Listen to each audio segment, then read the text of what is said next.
Welcome to the channel, viewers. Again, this is Reverend Dr. J.W. Morrison, theologist, Central Coast, New South Wales, Australia, speaking on the subject of I married a narcissist.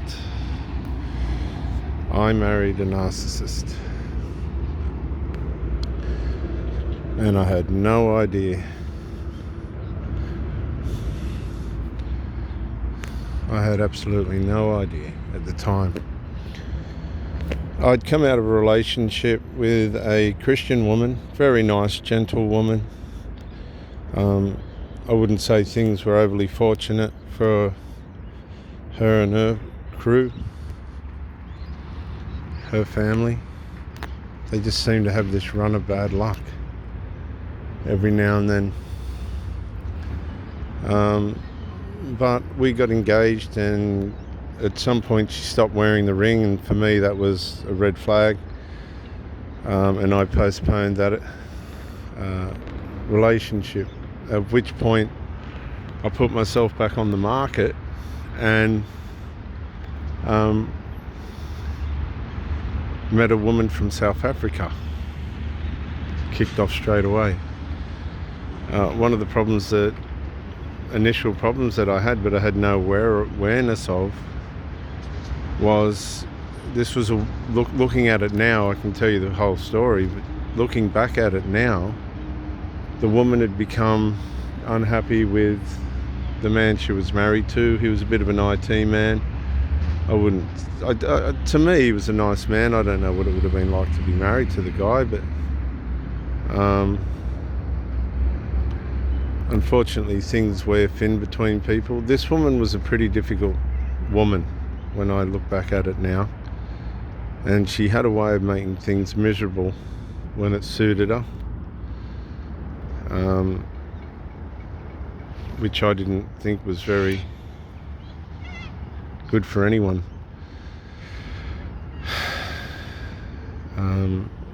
Right from the outset there were lies. She said she'd been broken up for 6 months, and she'd only been broken up for 3 months. I should have realised at that point, and these are the red flags that you've got to be aware of. We're not wise. We need to wisen up. We really need to wisen up to things. We're too ignorant. And she claimed to be starved of sex.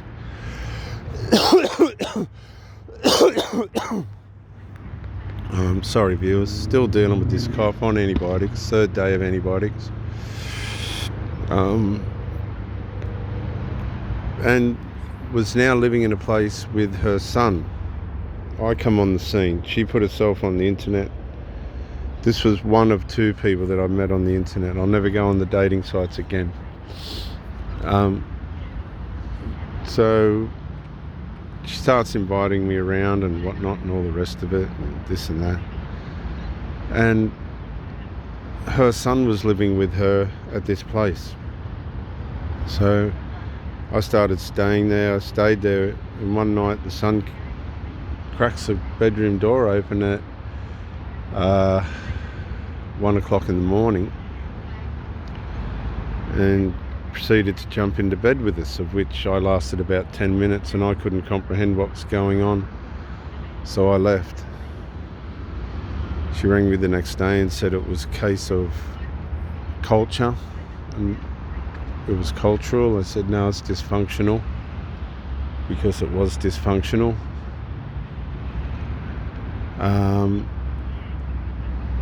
And I didn't know about covert emotional incest. I didn't know about all these things, and she said it won't happen again, and I couldn't work out. I must have thought, to me, I thought it must just be the trauma of the breakup for his parents. He was 17-year-old, 18-year-old, 6'4", and so I went along with it, and then 2 weeks later it happened again. At which point I went on this journey to try and work out what I was dealing with, because I wasn't jealous. But I was troubled, terribly troubled, with this connection between the mother and the adult son. Obviously the son was troubled by the breakup of his family, and I can understand that. The father was very bitter and unhappy with it as well, and I can understand that. But the story goes that he encouraged the woman to get on the internet and find somebody else, and this is what had happened. A lot of these men get fed up with these women, and the women don't learn anything about themselves. They just follow their passions and desires, and they go from one mess to another, leading themselves to one mess and then another, and dragging their children along in the background at the same time. And then the son moved out with his dad.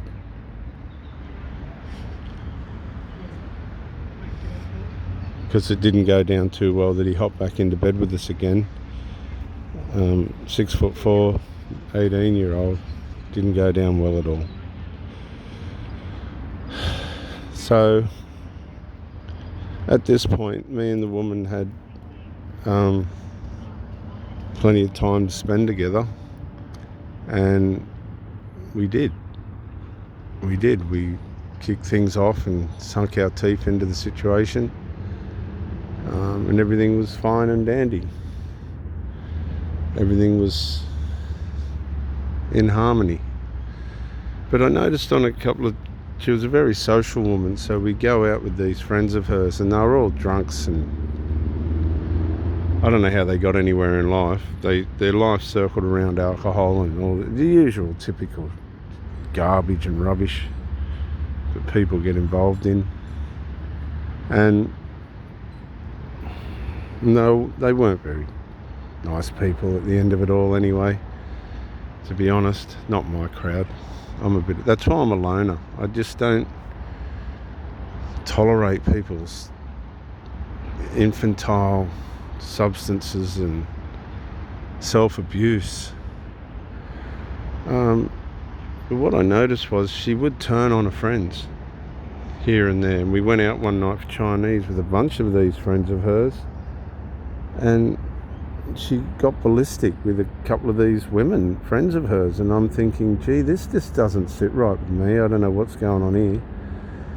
And I challenged her about it because it was rather embarrassing, because it was very infantile. And these were signs of the narcissistic mentality of the lady, which had never been dealt with in her younger days. And she's now an adult and very selfish and infantile when not getting her way. And I've gone, oh. But again, being stupid and naive, and I should have known better, because the alarms were ringing in my head.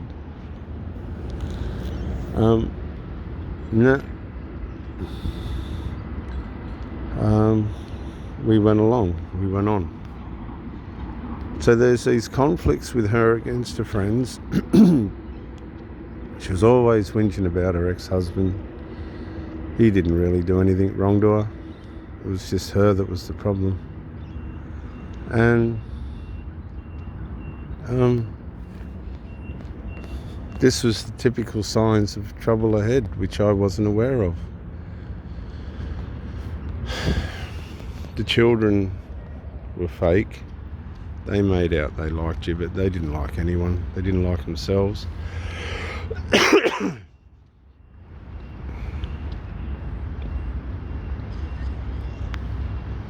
And the daughter was a bully, married to a very feminine man who really didn't know what to do with her.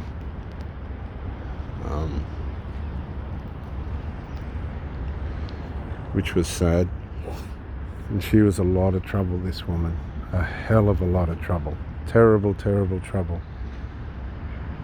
And she brought a lot of sadness and calamity wherever she went. Strange, selfish people. cut a long story short, everything went reasonably well, and then we got married.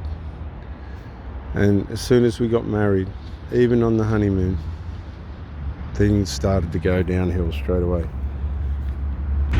Immediately.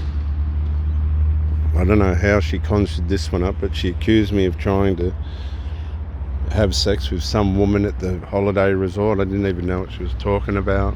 Like, things, as soon as we got married, things went downhill. In between the fun. And that's the funny part about it. You'll be going along and everything's fine on the surface, but underneath, these people have got incredible trouble going on in their minds. And that trouble in their minds turns against the person that they're closest to. That's usually the husband or the partner or whatever the case might be. Cut a long story short, we bought a house and everything, and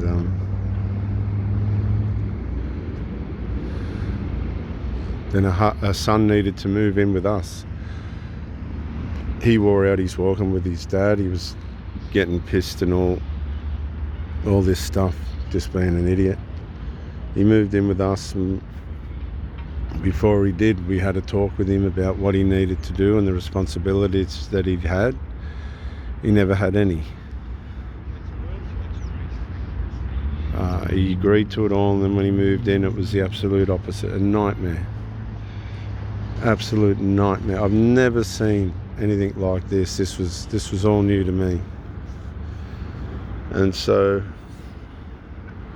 I look back at it, and it was just these people, underdeveloped. Totally underdeveloped. The marriage lasted 10 weeks after he moved in. I had to ask her and him to leave. There's a lot more to it.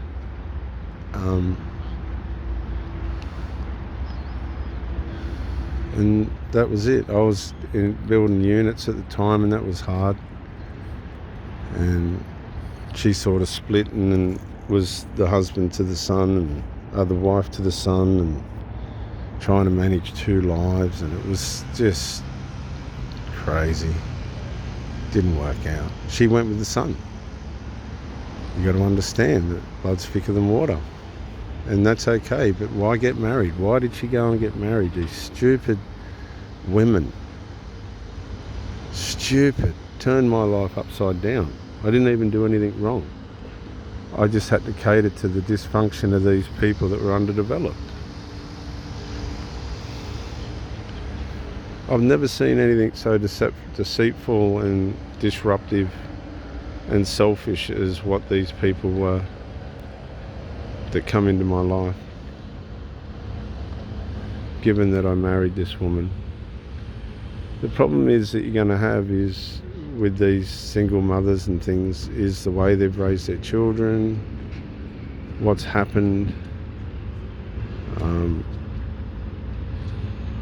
over the decades of that part of their life, what the cultural disciplines and undisciplines are, what the inadequacies are, where this is the whole thing. You can't get a complete, like when you buy a used car, they'll give you the history report. You can't get a proper, accurate history report on humans. If you could, there'd be probably a hell of a lot more single people. But you just can't get these reports because people aren't honest. Good on you, mate. See you, buddy. See you, buddy. They're just not transparent. There's a pelican taken off.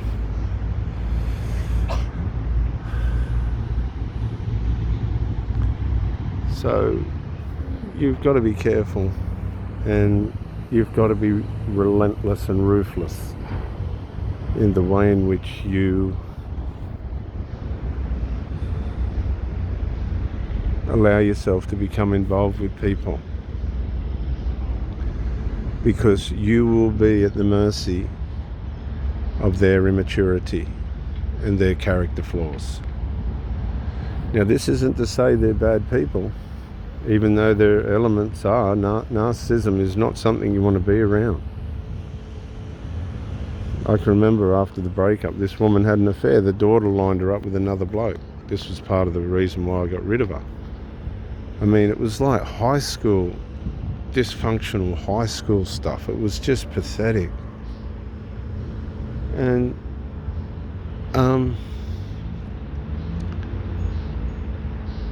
it just didn't justify where I was at in life. You know, I was working hard, and we had the $1 million house, and that was a lifetime work for me. Blood, sweat and tears, and going without and making the right decisions, making the sacrifices that counted. And this was all just taken for granted. I've never seen the attitude of some of these people's children is so bad, right? You wonder how they got raised. Just the selfishness is so bad. It's hard to determine how they got raised. But I hope this helps somebody. That woman, in closing, because I train out here on the water every afternoon usually, she used to sit in the car park here and watch. She listened to her children, and she shouldn't have. She used to sit and cry here in the car park and watch me train. She threw away the marriage. Isn't that strange? They allow their children to come into their lives and wreck things, and then they'll sit in the car park and cry after they've ruined everything for months and months. It brings you back as a man to the point where you've got to say to yourself, okay, well, I made some decisions that weren't good, that were very costly, and I was fair and understanding, but I didn't lose my masculinity. I didn't lose my identity. These people will take you down. They'll take the soul out of you and just throw it on the ground like it means nothing. They're very troubled. There's very troubled people out there, I'm telling you. And that's why a lot of men and women as well are suffering terribly. PTSD, post-traumatic stress disorder, narcissistic abuse, trauma, and they don't even know it, because we're led now to believe that this is all normal. It's not normal. It's abuse by underdeveloped people who can't see far enough beyond themselves to put enough value on their relationship to make it worthwhile. You have to be very careful now out there, and that's just the way it is now.